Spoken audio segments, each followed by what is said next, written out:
সমস্যা আছে? আমরা চাইছি না ঝামেলা আছে এখন নাই, আগে তো ছিল।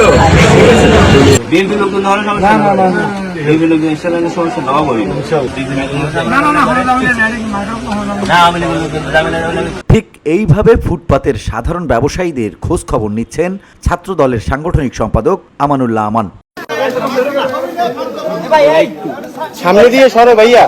বিএনপি এবং তারেক রহমানের আদর্শ তুলে ধরতেই এই উদ্যোগ। নতুন বাংলাদেশের রাজনীতি নিয়ে ভাবনা জানতে বিএনপির ভারপ্রাপ্ত চেয়ারম্যান তারেক রহমানের নির্দেশে তৃণমূলের শিক্ষার্থীদের কাছে ছুটে যাচ্ছেন ছাত্রদলের নেতারা। এরই অংশ হিসেবে 10 দিনের সফরে বরিশাল গিয়েছেন ছাত্রদলের সাধারণ সম্পাদক নাসির উদ্দিন নাসির। এ সময় তিনি বিভিন্ন শিক্ষা প্রতিষ্ঠানের শিক্ষার্থীদের সাথে ছাত্র রাজনীতি নিয়ে মতবিনিময় করেন।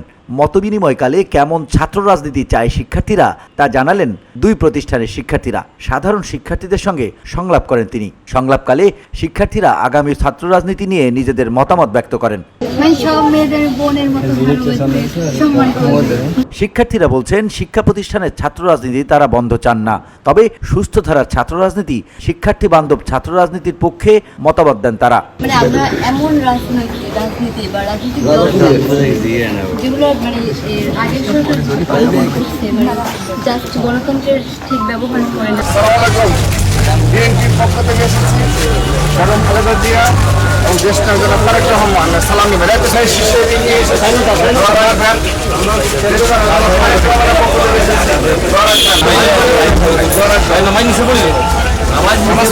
একই কর্মসূচির অংশ হিসেবে সিলেটের বিভিন্ন স্থানে সাধারণ মানুষের সাথে কথা বলেন ছাত্রদলের সভাপতি রাকিবুল ইসলাম রাকিব। সেখানকার ক্ষুদ্র ব্যবসায়ীদের খোঁজ খবরও নেন তিনি।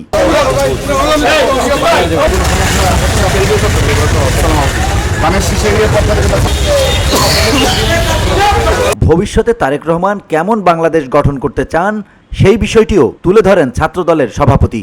এই বিএনপির ভারপ্রাপ্ত চেয়ারম্যান দেশনায়ক জনাব তারেক রহমান যে কঠোর নির্দেশনা প্রদান করেছিলেন যে সামান্যতম শৃঙ্খলা পরিপন্থী কাজে যদি বিএনপি ও তার অঙ্গ সহযোগী সংগঠনের সম্পৃক্ততা পাওয়া যায়, তার বিরুদ্ধে তিনি সাথে সাথে পদক্ষেপ গ্রহণ করার নির্দেশনা প্রদান করেছেন। তারই প্রেক্ষিতে আমরা এই সিলেটে গতকাল থেকে অবস্থান করছি। আমরা যেমন ইতিমধ্যে জৈন্তাপুর উপজেলার আমি নিজেই 8-10টি স্পটে সাধারণ জনগণের সাথে কথা বলে আসলাম। সেখানে যে তাদের যে বক্তব্য, এই প্রায় 2 মাস অতিবাহিত হতে চলল, কিন্তু বিএনপি দ্বারা তারা সামান্যতম কোন শৃঙ্খলা পরিপন্থী কোনো কাজ তার পরিলক্ষিত হয়নি।